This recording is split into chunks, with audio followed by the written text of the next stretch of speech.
Third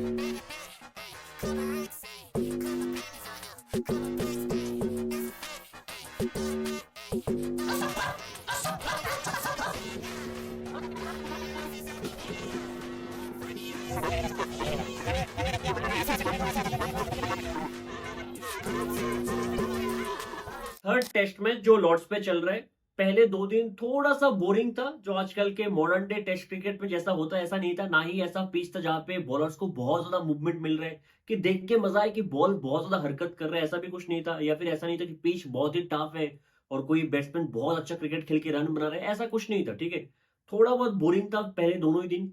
pitch ऐसा लगा थोड़ा सा स्लो है, बॉल ठीक से बैट पे आ नहीं रहा है, ज्यादा हरकत किया नहीं। और अगर आप पहले दिन का मैच देखो, 251 फॉर फोर्थ इंग्लैंड पहले दिन में, तो बहुत ही बैलेंस था। ऐसा लग नहीं रहा था कि इंग्लैंड बहुत आगे या फिर इंडिया पीछे या फिर इंडिया बहुत आगे, क्योंकि आज सुबह अगर इंडिया के शुरू में 2 विकेट लेता तो इंडिया पूरी तरीके से गेम में वापस आ जाता। या फिर अगर बेन स्टोक्स और रूट का पार्टनरशिप आज सुबह को कुछ 60-70 रन और जोड़ लेता तो इंडिया थोड़ा सा बैकफुट पे चले जाता। लेकिन जो मैं कह रहा था, बहुत ही स्लगिश पिच था।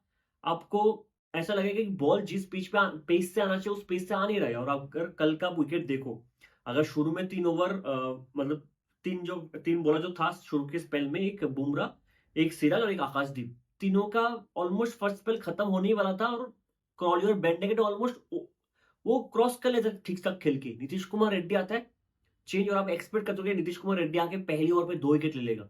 आपने आकाशदीप को खेल लिया, आपने बुमराह को खेल लिया न्यू बॉल के साथ, आपने सिराज को खेल लिया लॉर्ड्स पे। नीतीश कुमार रेड्डी आता है, पहला बॉल जो था बेन डगेट को, बहुत ही खराब बॉल था, है ना, आधे पिच का बॉल डाउन द लेग, लेकिन बेन डगेट पुल करने जाता है, शायद 2 बार टच होता है, इनसाइड एज पे भी डाउन साइड एज पे भी लगता है और ग्लव्स पे भी लगता है, और सीधा ऋषभ पंत के हाथ पे। अगर आप वो बॉल देखो, विकेट टेकिंग डिलीवरी कहीं से भी नहीं था, सिर्फ पेस से बीट हुआ है बेन डकेट। उसको लगा कि जिस पेस से आना चाहिए उस पेस से बॉल आया नहीं था। नीतीश कुमार रेड्डी का अगला बॉल ओली पोप का ऑलमोस्ट इसमें गोल्डन डक पे आउट कर दिया था, और नीतीश कुमार रेड्डी को ऑफ द सिम से स्विंग मिल रहा था। अगर आप पहला ओवर देखो, उसको बहुत अच्छा ओवर था पहला ओवर, पहला 2 ओवर बहुत अच्छा था, जहाँ पे थोड़ा सा फुला लेते बॉल, यहाँ पे ड्राइव करते ओली पोप, थोड़ा सा बॉल बाहर गया हवा के साथ, और शायद गिल गली पे था, वो कैच ठीक से कैरी नहीं किया। उसी ओवर पे और एक बॉल थोड़ा सा बैक ऑफ द लेग, जो गिर के एंगल का गिर के थोड़ा सा फ्लोट होके बाहर गया है, Zak Crawley out. Outstanding delivery था, आउटस्टैंडिंग, कल के दिन का शायद बेस्ट बॉल था। एक ओवर में लगा कि पूरे तरीके से इंडिया मैच पे था, कुछ 41 फॉर 2 था। उधर से 109 रन का पार्टनरशिप होता है ओली पोप और जो रूट के बीच। अगर आप कल का दिन देखो, बेसबॉल शुरू होने के बाद इंग्लैंड कभी टॉस जीत के इंग्लैंड की कंडीशन पे पहले बैटिंग करते हुए सबसे स्लोएस्ट रन रेट के साथ बैटिंग किया था। और ओली पोप और जोरूट को समझ में आ गया था कि इस पिच पे आप फ्री फ्लोइंग बैटिंग कर भी नहीं सकते हो। अगर आप शायद लंच से पहले एक ओवर जडेजा का था कल के दिन, उस ओवर पे अगर आप देखो, ओली पोप शायद 2-3 बार बीट भी हुआ था, बहुत अच्छा टर्न मिला था। और पहले दिन पहले सेशन पे लॉर्ड्स पे अगर जडेजा को टर्न मिले, मतलब वो पिच बैटिंग के लिए इतना आसान तो नहीं था। और लंच के बाद भी यही हुआ, जडेजा आया, एक बॉल दो, थोड़ा सा टर्न हुआ, ओली पोप क्रीज पे खड़े होकर ड्राइव करने के आउटसाइड एज, जुरल का बेहतरीन कैच था, आउटस्टैंडिंग टेक था ध्रुव जुरल का। कीपर वो ऐसे तो बहुत अच्छा, हालांकि थोड़ा बहुत बॉल छूटे लेग साइड पे, लेकिन बहुत अच्छा कीपिंग उधर किया है उसने।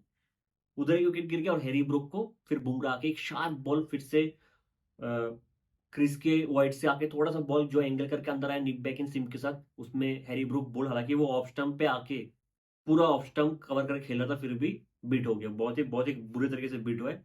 4 विकेट गिर गया तो लगा कि शायद इंडिया गेम पे वापस आ चुका है, लेकिन उधर से बेन स्टोक्स और जो रूट के बीच एक बेहतरीन पार्टनरशिप होता है, जहाँ सुबह को ब्रेक होता है। 88 रन का एक पार्टनरशिप था, फिर से बुमराह राउंड दो के आके एंगल करके फिर से एक बॉल आता जो नीप बैक इन अगेंस्ट सिम के अंदर आता है, शार्प अंदर आता है। और बेन स्टोक्स को हमने ऐसे बॉल पे बुमराह के अगेंस्ट बार बार आउट होते हुए देखा है, सेम रिएक्शन देते हुए भी देखा है, बहुत अच्छा बॉल था। उसी स्पेल में आज सुबह का स्पेल था बुमराह का, शायद 5 ओवर का 6 ओवर शायद वो स्पेल था, जहाँ पे और एक बॉल राइट हैंडर के लिए नर्सरी एंड से जो गिर के थोड़ा सा अंदर आता है इनसाइड, जो जोरूट बोल्ड 104 रन का एक बेहतरीन इनिंग्स। और शायद इस पिच पे आपको यही करना है, आपको पेशेंस रखना है, आपको बॉल को बैट पे आने देना है। बहुत ही स्लो खेला है, बहुत ही लेट खेला है जोरूट, जो करता, हालांकि आज सुबह का जो 99 पे था कल तक, आज सुबह का जो ड्राइव था वो बहुत ही रिस्की ड्राइव था, जहाँ पे वो पहली बार इस इनिंग्स में शायद बॉल के पीछे पुश किया था, जहाँ पे थोड़ा सा आउटसाइड लगे गली पे चौका हुआ था। लेकिन once again brilliant of 37 century, अलग ही लेवल का कंसिस्टेंसी है, अलग ही लेवल का चल रहा है। पिछले 5 साल में जो जरूरत नहीं किया, आउटस्टैंडिंग। अब जब रूट आउट हो गया, मतलब 2 सेट में बेन स्टोक्स और जो रूट दोनों आउट हो चुके थे, अब हमारे पास चांस था कि टिलेंस को जल्दी से जल्दी खत्म करें और ये मैच खत्म करते क्रिस वोक्स आता है, उसको वन सेकंड ब्रिलियंट डिलीवरी जो एंगल करके थोड़ा सा फ्लोट के साथ सीम सीधा होता है, उसमें क्रिस वोक्स का आउटसाइड रिश्ता और बहुत अच्छा कॉल था, क्योंकि बुमराह को पता नहीं लगा, ध्रुव जुरल को पता नहीं लगा, एक शायद जडेजा कवर पॉइंट से रिव्यू के लिए बोल रहा था और एक केएल राहुल फर्स्ट स्लिप से रिव्यू के लिए बोल रहा था। बेहतरीन रिव्यू था। 271 फॉर 7 लगा कि इंडिया बहुत बेहतरीन तरीके से मैच पे कमबैक कर चुका है। इधर शायद 310 मैक्स टू मैक्स आप रोक लोगे, क्योंकि सेट बैट्समैन एक भी नहीं है और एक ही बैट्समैन था प्रॉपर बैट्समैन क्रीज पे, होता जेमी स्मिथ, जो 5 रन बना के खेल रहा था। जो सिराज का भी आज सुबह का पहला स्पेल था, जिसमें जेमी स्मिथ का एक इजी कैच था, थोड़ा सा अनकंफर्टेबल हाइट पे आया, फिर भी वो बहुत इजी कैच था जो केएल राहुल फर्स्ट स्लिप में छोड़ देता है। जेमी स्मिथ तब 5 रन पे था। और इधर से मैच हमेशा जो होता है इंडिया के साथ, थोड़ा टेलेंडर्स के साथ रिश्ता हमेशा ऐसा रहा है कि टेलेंडर्स हमें तंग करता है।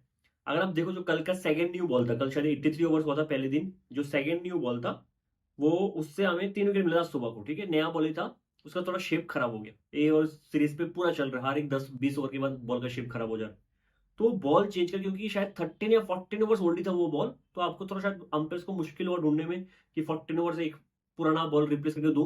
जो भी बॉल मिला था इंडिया को मिला था, एक चेंज बॉल मिला था जिसपे शुभमन गिल बिल्कुल खुश नहीं था, सिराज बिल्कुल खुश नहीं था, और उस बॉल के आने के बाद थोड़ा सा ऐसा लगा कि जो परचेस इंडिया को मिल रहा था वो परचेस थोड़ा सा कम हो गया। बहुत बार शुभमन गिल ने कंप्लेन किया, लेकिन उस बीच शायद फील्ड सेट में इंडिया थोड़ा सा डिफेंसिव था जेमी स्मिथ के लिए। जब जेमी स्मिथ आया एक कैच छूट भी गया था, फिर भी उसके लिए डीप पॉइंट, डीप कवर, फिर आप लॉन्ग ऑफ को पीछे रखते हो, थोड़ा सा ऐसा माइंडसेट हो गया था कि चलो जेमी स्मिथ तो मारेगा ही मारेगा।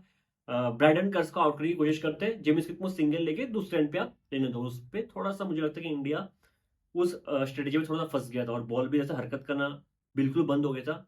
आपने जेमी स्मिथ का कैच 5 रन पे छोड़ा। जेमी स्मिथ उसके बैटिंग के बारे में मैं बार बार तारीफ नहीं करूंगा, बहुत हर एक मैच पे ही कह रहा हूँ, आउटस्टैंडिंग बैट्समैन, आउटस्टैंडिंग बैट्समैन है। फिर से मैं कह रहा हूँ, लोग कहते होंगे कि हैरी ब्रूक बहुत टैलेंटेड है, मेरे हिसाब से जेमी स्मिथ तीनों फॉर्मेट में अगर आप ठीक से यूज करोगे, he can be outstanding batsman. Outstanding batsman, spin को बहुत अच्छा खेलता है, फुटवर्क बहुत अच्छा है, स्ट्रोक के हाथ पे बेहतरीन बैटिंग वो करते हो, साथ में ब्राइडन कर्ज भी बहुत अच्छा बैटिंग करते हैं। इन दोनों के बीच फिर से एक 80+ का पार्टनरशिप होता है शायद, और वो पार्टनरशिप फिर से इंडिया को मैच से दूर लेके चला गया।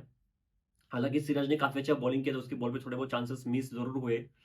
ध्रुव जुरल ने भी एक कर्ज का कैच छोड़ा था, लेकिन फिर टी के बाद सिराज के एक बॉल पे जेमी स्मिथ पहले बोल्ड होता है, 53 रन का वो इनिंग्स था, फिर कर्ज भी 50 बना के आउट होता है। बुमराह ने 5 विकेट लिया है, बहुत अच्छा स्पेल उसका था आज की सुबह, जो 3 विकेट था, बहुत अच्छा विकेट था उसका। बेन स्टोक्स का क्वालिटी देखो, कल भी जो रूट का विकेट, और फिर कल हैरी ब्रूक को विकेट भी बेहतरीन बॉल था, 5 विकेट उन्होंने लिए। फिर भी 387 मेरे हिसाब से इंग्लैंड इधर कुछ कम से कम 50 से 60 रन एक्स्ट्रा बनाएगा। 271 फॉर 7 था, इधर से 387 तक पहुंचना नहीं चाहिए था, जबकि एक भी सेट बैट्समैन नहीं था। ठीक है, 387 बन गया। अब जसफल और केएल ओपनिंग करने आता है, जोफ्रा आर्चर 4 साल बाद आता है टेस्ट मैच पे बॉल डाल। पहले ओवर था, थर्ड बॉल था, 145 की speed, back of the leg, जो गिर के फ्लोट होके बाहर गया है, पूरे एस के शेप में जसवाल को इनसाइड आउट खोल के रख दिया शोल्डर को, आउटसाइड एज, बेहतरीन बॉल था, ओवर बेहतरीन था। जसवाल उधर आउट हो गया, उसके बाद लगा कि सब कुछ ठीक ठाक चल रहा है, जब करुण नेर और के एल बैटिंग कर रहा था, करुण नेर सॉलिड लग रहा था, मतलब फ्रंट फुट पे बहुत अच्छा पूरी सीरीज में, हालांकि फ्रंट फुट में बहुत अच्छा कुछ ड्राइव्स खेले के एल वन सेकेंड, वो ब्रिलियंट फॉर्म में चल रहे हैं। फिर करुण नेर का वही 30-40 पे सेट होके पूरा टाइम बिता के, फिर एक बॉल आता है बेन स्टोक्स का, वन सेकेंड वॉबल सिम के साथ, शायद वो भी नर्सरी एंड से था, एंगलिंग करके फिर सीधा होता है, थोड़ा सा बैकफुट पे फंस गया था करुण नेर, कोई मूवमेंट नहीं, बैकफुट पे फंस गया।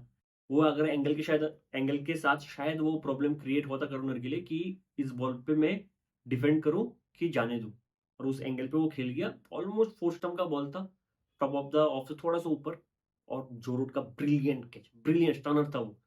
करुण नेर के लिए मुझे ऐसा लगता है कि और एक इनिंग शायद है इस सीरीज में, और एक इनिंग्स है, अनफॉर्चुनेट टू से दैट, क्योंकि फिर आप साई सुदर्शन जो इतना टैलेंटेड बैट्समैन है, शायद आप देखते हो कि फ्यूचर में वो अच्छा करेगा, उसको फ्यूचर के लिए बनाते हैं, उसको आप मौका दोगे, अभी नहीं तो कब दोगे?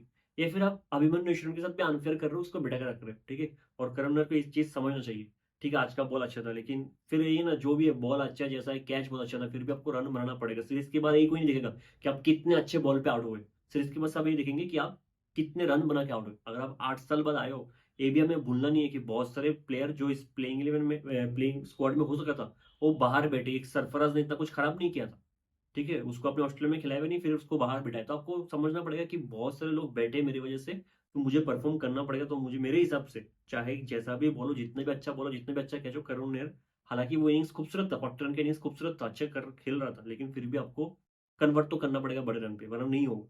शुभमन गिल आता है और इंग्लैंड का प्लान, शायद वो ओक्स का शायद सेकंड स्पेल था, क्लियर था कि कीपर को ऊपर बुला लेना है, खत्म चीज़। क्योंकि अगर आप देखो, अच्छा प्लान था, बहुत स्मार्ट प्लान था। हालाँकि देख के लगता है कि बहुत सिंपल प्लान था, क्योंकि शुभमन गिल इस पूरे सीरीज़ में जिस तरह की फॉर्म पे था, वो क्रीज से बहुत आगे खड़ा रहा था। फिर उसका अगर आप ट्रिगर मूवमेंट में देखो, फ्रंट फुट प्रेस कर बैक फुट पे जा रहा था, बहुत हिल-डुल रहा था, बहुत अच्छा कदमों का इस्तेमाल कर रहा था। उसको रोकने के लिए कि ज़्यादा हिले ना, कीपर को ऊपर बुला ले, जेम्स स्मिथ को ऊपर बुला ले, जो बहुत अच्छा प्लान था। फिर वो आप थोड़ा साइकोलॉजिकली खेलते हो कि आप इधर से खड़े-खड़े आप तो खेल के बता। क्रिस वोक्स का वो बोला था कि क्रिस वोक्स बहुत ही ऑर्डिनरी बॉलिंग कर रहे हैं, उसके स्टैंडर्ड के हिसाब से। पूरे सीरीज में बहुत ही खराब बॉलिंग की। देखिए आज का स्पेल भी बहुत खराब था, शुरू का पहला स्पेल बहुत खराब, दूसरा स्पेल भी ठीक-ठाक जा रहा था। फिर एक बॉल जो गिर के थोड़ा-सा स्ट्रेट हुआ है, फिर से थोड़ा-सा हवा में फ्लोट हुआ है, उसमें शुभमन गिल का आउटसाइड एज और जेम्स स्मिथ के बेहतरीन टिक, कीपर भी वो बहुत अच्छे हैं, बेहतरीन टिक था। उधर 3 विकेट गिर गया, हालाँकि उसके बाद ऋषभ पंत और केएल राहुल के बीच एक बेहतरीन पार्टनरशिप हो रहा है अभी। और केएल राहुल अभी भी खेल रहे हैं, एक सेट बैट्समैन के इस पिच पे खेलना बहुत ज़रूरी है, जैसे जो रूट ने खेला है। 53 पे नॉट आउट है, ऋषभ पंत 19 पे नॉट आउट है, इंडिया 142 फॉर 3। और ऐसा नहीं है कि आज के दिन भी आप देख के कह सकते हो कि कोई टीम बहुत आगे है, कोई टीम बहुत पीछे। अगर इंडिया इस पार्टनरशिप को और 60-70 रन जोड़ लेगा, फिर इंडिया के पास लोअर ऑर्डर में बहुत सारे बैट्समैन हैं। इंडिया का बैटिंग टेल बहुत लंबा है। तो आप बहुत चांसेस है कि आप बहुत अच्छा बैटिंग करोगे, लेकिन इस पार्टनरशिप को सुबह चलना बहुत ज़रूरी है। और इंग्लैंड की तरफ से भी ऐसा नहीं है कि इंडिया बहुत दूर चला चुका है, ठीक है? अगर सुबह को आके 1-2 विकेट ले ले, खासकर केएल राहुल अगर इस सेट बैट्समैन को आउट कर दे, तो इंग्लैंड को भी बहुत बड़ा मौका मिलेगा एक लीड लेने के लिए, क्योंकि इस पिच पे अगर आप जडेजा को जल्दी आउट कर दोगे, आप केएल राहुल को जल्दी आउट कर दोगे, ऋषभ पंत, नीतीश कुमार रेड्डी शायद जितना लंबा इनिंग्स खेलना चाहिए उतना खेल नहीं पाएगा, क्योंकि फ्री फ्लोइंग बैटिंग करना थोड़ा-सा मुश्किल होगा दोनों को, क्योंकि नीतीश कुमार रेड्डी भी थोड़ा फ्री फ्लोइंग बैटिंग करता है और ऋषभ पंत भी थोड़ा बहुत टाइमिंग में फँस जाएगा कि बड़ा शॉट खेलते-खेलते एक शॉट पे बॉल बैट पे उतना आसानी से आएगा नहीं, तो फँस सकते हैं। तो इंग्लैंड की पर्सपेक्टिव से शायद केएल राहुल का विकेट सबसे बड़ा विकेट है इधर, ठीक है? और ऋषभ पंत को आपको मौका देगा, अगर वो लंबे इनिंग्स में खेलते, वो आपको मौका देगा। दोनों टीम बहुत इवनली बैलेंस्ड है 2 दिन के बाद भी। इधर से आगे क्या होगा वो देखते हैं। मिलते हैं अगले वीडियो में, तब तक के लिए जय हिंद।